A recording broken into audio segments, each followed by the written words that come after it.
இந்தாங்க. இல்ல வேண்டாங்க, எனக்கு பழக்கம் இல்ல. நல்லா மூக்கு முட்டை சாப்பிட்டீங்கல்ல, வெத்தலை போட்டா தான் ஜீரணமாகும். ஏய், ஆளையும் மூஞ்சியும் பாரு. வீட்டுக்கு வந்த சம்பந்தி கிட்ட இப்படித்தான் பேசுவாங்களா? இப்ப என்ன தப்பா சொல்லிட்டோம்?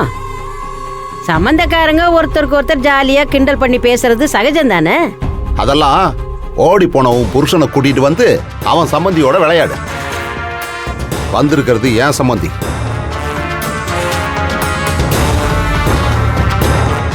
ஏங்க, எதுக்கு தேவையில்லாம பேசுறீங்க? ஏய், உங்க அக்கா பேசுறதெல்லாம் நல்லா இருக்கா? அது ஏதோ விவரம் தெரியாம உளறிட்டு இருக்கு. அவ பேசுறா, நீங்களும் கூட கூட சேர்ந்து பேசுவீங்களா? எங்க அக்கா சொல்றது அந்த அம்மா கேட்டுற போதா? மகேஷ், இதெல்லாம் கொஞ்சம் கூட நல்லா இல்ல. உங்க அக்கா பண்றதை விட நீ இப்ப பண்ற பாரு, இது இன்னும் கேவலமா இருக்கு.